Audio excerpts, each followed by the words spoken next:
Follow Amy Edmondson, they said. Imposter phenomenon is real, people. But if we're going to talk about failure, my research is really on the flip side of that coin, which is success and extreme success. And this started way, way back. I grew up in New York in what we call the boogie down Bronx. And I would often take the subway from my home in the boogie down Bronx to Manhattan, because that's where all the cool people hung out.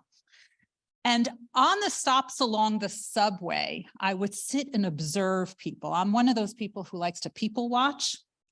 And as we made that stop at Columbia University, I would find all those professors getting on the subway. I see some nods. You people know what I'm talking about, with those blazers, with those elbow patches. And when we got to Midtown, I would see all the corporate types with their perfectly tailored pinstripe blue suits. And then we got to the theater district, and I would see all the actors and the dancers with their perfect posture. And I always wondered, how did they get there? Who did they know that I didn't know? More importantly, what did they know that I haven't figured out yet? Now, I think we don't wake up aiming to be average in life. I really believe that. But yet, all of the signals that we receive are telling us to aim for average. How often in our vocabulary do we use words such as benchmark and baseline and industry standards and mean scores? These are all words that are telling us to aim for average.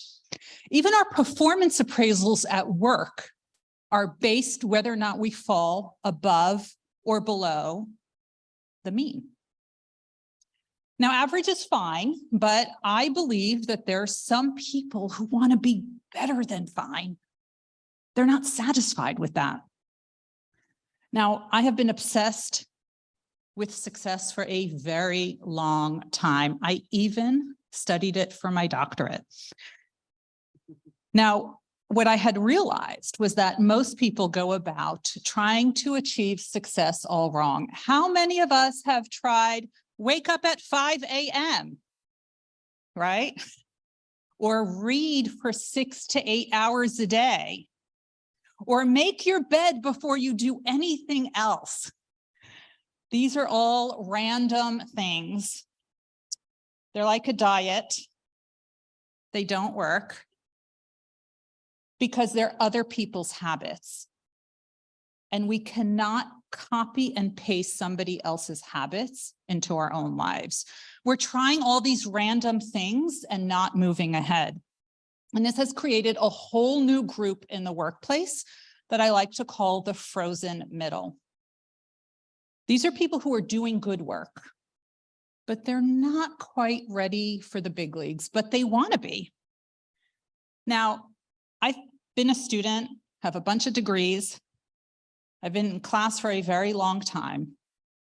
Now, my decades of research have shown me that a Nobel Prize winner is just like a bedazzled Olympic champion figure skater.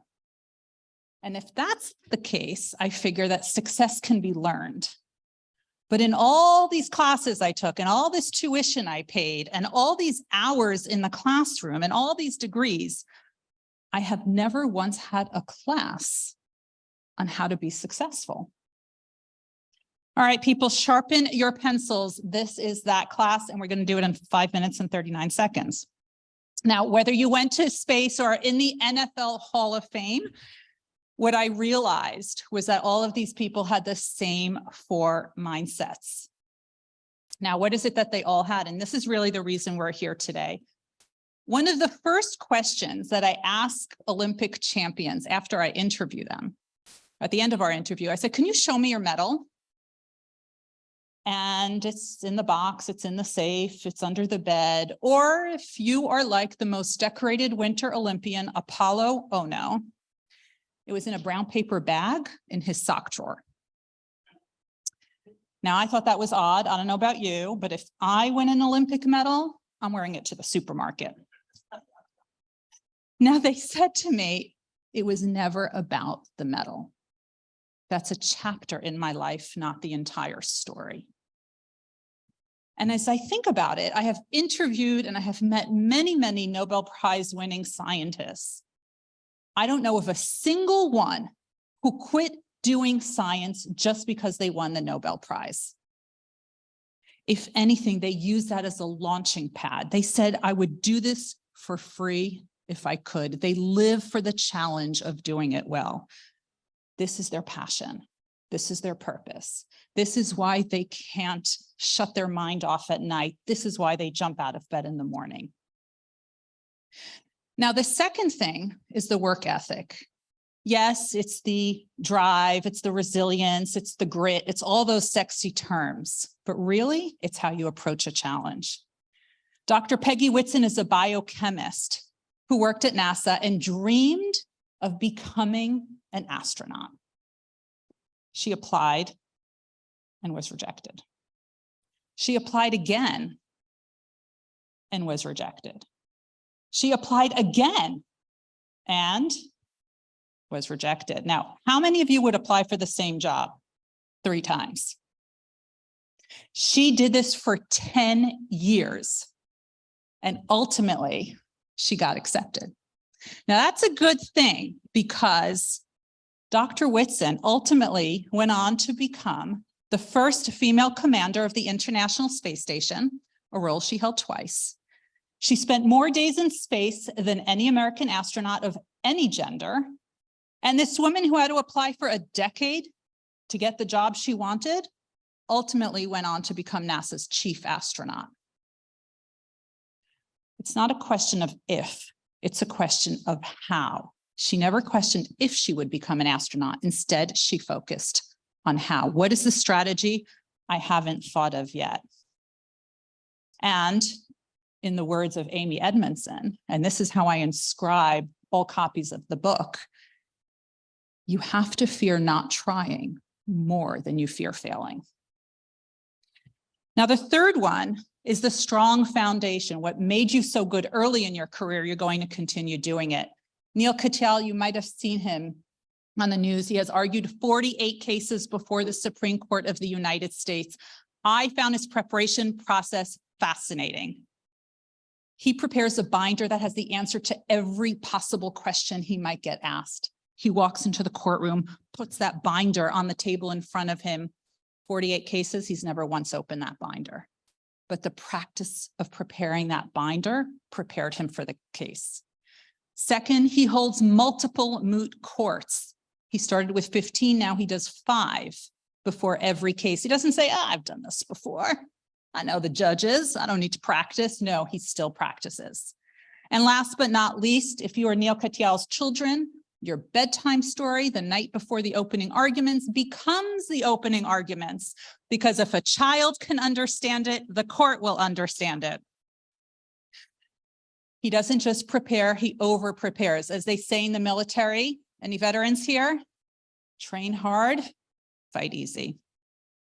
Now, the last element of success is the one that surprised me the most. And I think this is also one of the reasons everyone is here. It's that passion for lifelong learning. Now, we all heard of Warren Buffett and Bill Gates and Mark Cuban. They read 3 to 8 hours a day. Now, that's great, but that's their habit. It's not reading that made them billionaires. It's opening their minds up to new knowledge and making connections between points that other people don't yet see. So what are some other ways that we can open our mind up to new knowledge? Sure, for them, it's reading. You can watch TED Talks. You can take courses on LinkedIn Learning. You can get more degrees. You can come to presentations such as this one. Hopefully, you're already learning some new things today. Now, average is fine, but I believe sometimes people want more than fine. So follow this playbook. Do the 4 things that the high achievers do, the mindsets, the intrinsic motivation, the way you approach challenges, the way you prepare, and that lifelong learning. And then you can unlock your full potential. So forget about copying other people's habits and instead focus on recalibrating your mindset. Thank you.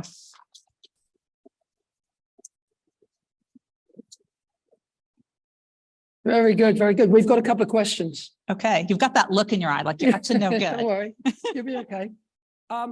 Several people are curious as to how you get to have these conversations with Nobel Prize winners and astronauts and Olympic champions. How do you do that? How I have my golden Rolodex? How do you network your way to these people? So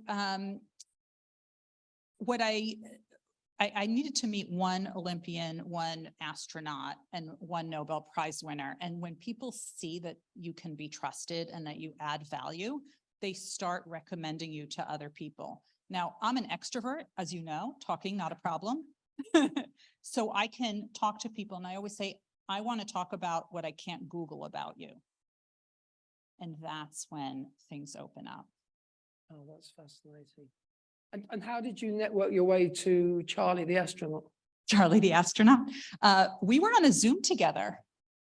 And I was telling him about my work. And then he said, well, why don't you interview me?